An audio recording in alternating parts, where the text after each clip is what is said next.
Okay, chapter 37. The next morning, Da'afu shook Minli awake. Wake up, sleepy, Da'afu said, pulling her up. Come on, we want to show you something.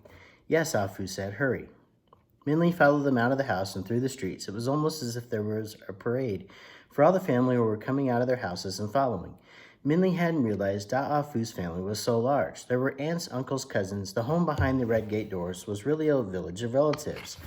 As Minli ran around the open door, she stopped and grinned because there, waiting on the stone ground, was Dragon. He was strong and smiling, sitting upright and alert. There was no daze in his eyes and no foul blackness on his body. In fact, except for 4 pale raised scars on his arm, he looked exactly as he did before they met the green tiger. You're okay, Minli said as she hugged him. Of course, Dragon said to her, grinning with happiness. I told you that dragons heal quickly. Yes, they do, Agong said from beside her. After the poison left him, his wounds healed almost immediately. Minli was so happy to see the dragon that she didn't notice that most of Da'afu's family were surrounding them in awe. A dragon, she heard one small boy whisper, a real one. We told you so, Da'afu murmured to their cousins. See?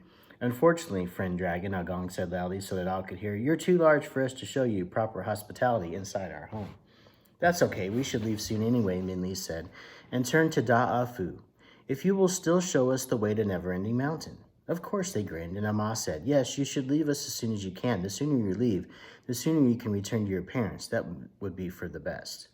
Agong nodded when he heard Amma's words. Breakfast then, he said, and then we will see our new friends off. So even though the rocky land was cold and windy, the family brought their breakfast of warm rice porridge out to eat. No one wanted to miss a moment of looking at a real dragon. Amma led a large iron pot rolled in on a rough wood platform by 2 of Da'afu's uncles in front of the dragon. The pot was steaming and full, and Minnie recognized it as the medicine tea. An aunt carried cups of the tea on 2 trays balanced on her shoulders with a stick for anyone to take. Minli carefully reached for a cup. The fragrant aroma was too tempting to let pass. We should not call this drink medicine, Uncle said. It is too delicious, and now that there is no more green tiger, there is nothing for it to cure.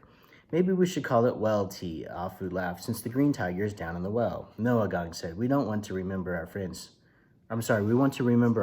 not our enemies. Then we should call it dragon well tea, Dafu said, because it made the dragon well. The family all cheered at that, and there was a look of softness in Dragon's eyes that Minli had never seen before. He was unused to kindness, she realized. He had spent most of his years alone and trapped by his flightless body. Too soon, breakfast was over, and Minli was packing her possessions into the yellow silk bag the king had given her, while Amma tied supplies onto the backs of Afu and Dafu, just in case, she said, slipping in their simple food of rice wrapped in leaves and salted boiled eggs. Bring Minli to Never-Ending Mountain, and then come right home. Agong put his hands on Minli's shoulders and said, You're a brave girl, Minli, quick and clever, but you have been away from home too long. Go as quickly as you can. Amma wrapped her warm arms around Minli, then brought out a warm jacket. For you, she said. We made it while you were sleeping. Your dress is too thin for the mountain. The jacket was multicolored, made of large patches sewn together, some dark, some blue, some deep purple, a few bright red. Minli smiled thankfully. Already the cold wind was chilling her, but she was hesitant to ask these people for anything, since they had already given her so much. And she put it on. She marveled at its warmth. The fabric looked like plain cotton, but she felt as warm as if she had put on thick fur. Let's go then, Da'afu said. The boy swung up his arm in excitement. It was only then that Minli noticed a large gash missing from his sleeve. She looked at the sleeve of her new coat and the bright red patch that made it, and she gasped. Goodbye, Da'afu's family waved, and they waved. Minli saw each of them had missing material in their sleeves. Her goodbyes froze in her throat as she realized her warm coat was made of pieces cut from the family's own clothing. Come on, Afu said, and her white hand slipping her notched sleeve to pull up at Minli. Hurry up. Yes, Dragon said. We should go so the twins can return to the village as soon as possible. Minli nodded, and as she waved a grateful goodbye to the village, a sea of ruined sleeves fluttered back at her. Chapter 38. As Minli and Dragon followed Da'afu up the harsh landscape, the wind blew wildly. But traveling was not difficult. Dragon carried them over any large cracks or openings. Minli had forgotten how enjoyable it was to travel with him, and Da'afu, laughing with pure delight as they rode Dragon, looked like 2 ripe hawthorn berries. Their merriment and the brilliant red color of their clothes and Dragon himself seemed to warm the cold landscape. It was only when Minli's hands poked out of her sleeves into the icy air that she realized how cold it really was. It's not much further, Afu said to them as they had walked some distance. We should be able to see Never-Ending Mountain soon. You've never seen the old man of the moon, though, Minli asked. Has anyone? Da'afu shook his head. Da'afu shook their heads. No one has ever seen him, Da'afu said. No one in the history of our family or village. Though we do know he is the one who moved our ancestors here, Afu said. The old man of the moon brought your ancestors here, Minli asked. How? The story of Da'afu's ancestors. Even though our ancestors did their best to please the magistrate, they were not able to make him happy. One day, a neighbor rushed to our ancestor's home, his horse panting from running. I've just returned from the city, the neighbor gasped. I rushed all the way here to warn you. The magistrate is convinced the answer you sent him was a trick, and you are keeping the real secret from him. He is coming here to punish you. He plans to destroy your home and family. Run away while you can. There is not much time. The soldiers will be here tomorrow. Our ancestors cried with fear. The large family, the many sons and daughters, aunts and uncles, and children and grandchildren, could not help being scared. But Yi, the great-grandfather and head of the family, raised his hand for attention. It looks as if misfortune is coming, he said, and there is nothing we can do. We will not run. The soldiers would easily find us, and the magistrate would be even more brutal. And then I do not want to spend our last moments together in panic flight. Yi looked at the bright blue sky and the sun shining on the mountain beyond their home. It was hard to imagine the coming trouble. Little ones, he said to the children, go fetch your favorite kites. Then Yi turned to the adults. Sons and daughters, he said, prepare the finest picnic you can with enough food and tea for all. We will not waste this time we have together. We will spend it as we always have in happiness. The family nodded at Yi's wise words. Quickly they rushed to do as he asked. They brewed large pots of their best chrysanthemum tea and filled special baskets with golden cakes, custard tarts, boiled chickens, crispy pork, fluffy steamed buns, and tea-stained eggs. And their brilliant kites in the shapes of bugs and butterflies were dragged out of storage and into the sun. Yi smiled at his family as they finished their tasks. He carried his favorite books of poetry, stories, and songs in a bag. Come, he said, let us climb the mountain. So together with the tree leaves waving farewell, the family made their way up the mountain. They climbed high so the kites could fly without the trees getting in the way. When there was nothing between them and the sky, they stopped. And then they had a delightful time. The children laughed as their kites soared in the wind. The women smiled as they sipped the tea. The men happily ate the delicious treats. Yi recited poetry that made the women sigh, told stories that made the men gasp, and sang songs that made all the children join in. But all too soon the day was ending. The moon was already rising in the sky when the children were told to wind the strings of their kite. Why bring the kites down? The older boy asked. This will be the last time we'll be able to play with them. Yes, a girl said. Let them fly for as long as they can. So instead of bringing the kites in, they cut the strings. As the kites were freed, a strong gust of wind burst from the sky. One by one, the butterflies and dragons disappeared as if flying home to the moon. As the kites vanished from sight, there was a sad sigh. No one spoke. They all wished for an escape from tomorrow's tragedy. Quietly, the family packed their belongings and began to climb down the mountain. They walked a long time, so long that the moon rose overhead and they began to shiver with cold. Are we lost? A child asked. This does not look like the way home. That's impossible, his mother told him. How can we be lost? There's no other direction than down. But the boy was right, Yi said. Look at the rock before us. We have climbed this mountain many times, yet I've never seen this rock or any rock of this type before. And there are no trees, a young girl said. Always there were trees below us, and now there is just more rock. It's colder, too, another said. It's much too cold for an early autumn night. What has happened, a woman asked. I think, Yi said slowly, we are no longer on our mountain. Somehow we are on a different one. How is that possible, the man asked, and why? Before Yi could open his mouth to reply, one of the children shouted, Home, she cried. Our home is right there.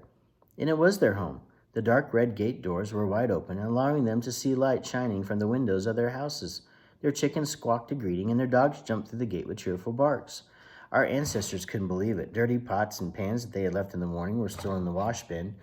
Mixed up shoes and hanging laundry were exactly where they were before. Even the book that Yi left open was on the same page. Yi walked from room to room and house to house with the family following like a parade. Finally, he found a slip of bright silk stuck in the hinges of the gate doors.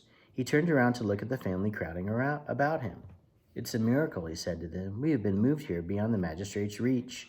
We are saved. The family cheered but could not help asking how. Who did this? Yi looked at the empty land around him, in the dark blue sky with the moon above, and then at the thin strip of silk in his hand. The silk was from one of the children's kites. The kites brought our wishes up to the old man of the moon, and he must have decided that our destinies lay here, Yi said, and he motioned upward. For there is only one other here with us tonight, and it is only us and the moon. And your family has been here ever since? Dragon asked. Both children nodded. For over 100 years, our family has lived on the mountain, and we keep growing. Sometimes we travel down the mountain. Sometimes people come up to us. Anyone who visits is welcome to call our place home. So, Minli began, but her words died away as Dafu pointed toward the horizon.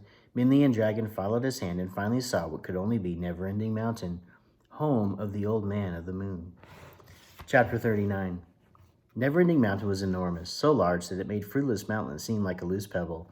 Minli could not see the tip or the bottom of it, as it seemed to grow out of a gorge so deep that the base must have been at the foundation of the earth. Minli felt as if she were on the edge of the world as she stared across the great gulf separating them from Never-Ending Mountain.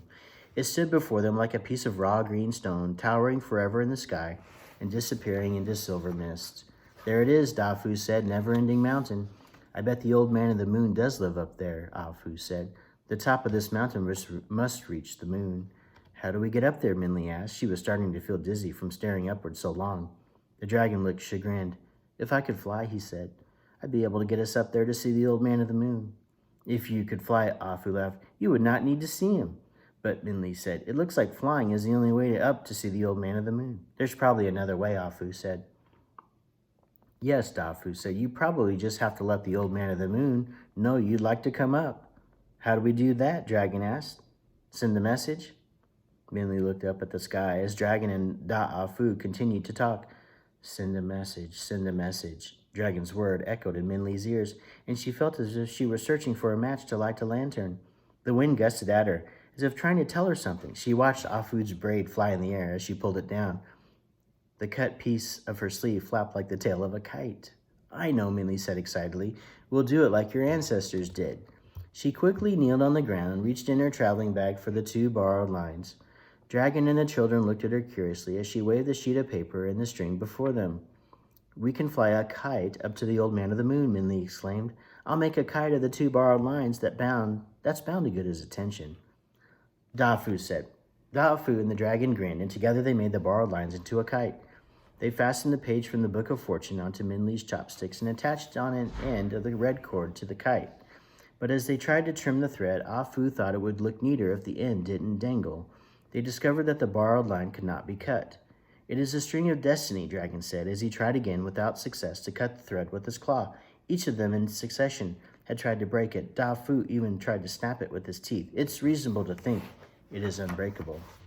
Well, we don't need to trim the string to make the kite, Minli said. We can cut the kite free to go to the moon. Just fly it until the string runs out, Dafu said, then let go. Minli nodded. It made sense. As they gazed at the wound coil, she amused. It won't take too long for the string to run out anyway. There's not a lot here. I just hope there is enough for it to fly, Afu said. So with Dafu running, they began to fly the kite. As the kite rose higher and higher, Minli watched the coil of the string in her hand. Is the string running out yet? He each asked over and over again, but Minli shook her head every time. The thread seemed to endlessly unwind, even as the kite climbed upward, becoming the size of a name chop mark. The string continued.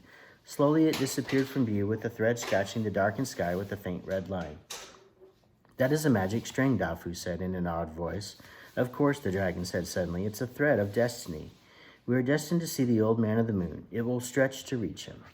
You may be destined to meet him then, Afu said, impressed. However, as she looked at the sky turning to night, she frowned. But we are not. Dafu, we should go back home. We have been gone too long. After the green tiger, we should try not to worry Ama and Agong so much. Don't you have anything you want to ask the Old Man of the Moon, Minli asked. You could change your fortune, too. No, Da'afu said, laughing. Why would we want to change our fortune? The children ran down the mountain, their laughter melting into the air. Minli shook her head in confusion, but waved goodbye. As Minli watched them turn into figures of shadow, seeming to dance toward their home and village, she thought of her own Ma and Ba waiting for her in her home far away. As the sky deepened like brewing tea, Minli and the dragon looked in silence at the red line reaching to the heavens. But just as the moon rose in the darkness, Minli felt a sudden jerk on the string. It began to strain and bend. Something's happening, she cried out. Pull the kite in, Dragon said. Bring it back. Something has changed, Minli said as she strained and pulled. It's heavy now. The dragon reached above Minli's head and grabbed the cord. Together they pulled and dragged, but as they strained, Minli wondered if they were bringing down the moon itself. But there seemed to be no end to the string. As they wound up the thread, it seemed to get thicker and thicker, and when the string became the width of Minley's little finger, a strange clattering like a wooden wind chime filled the air. Something has happened to the string, the dragon gasped between heaves, and something strange had happened. The thread, which was really now more like a thick silk rope, seemed to have divided itself into a long, strange web, reinforced with bamboo stalks. As the endless U-shape came toward them, Minley gasped. The string, Minley panted. It's a bridge.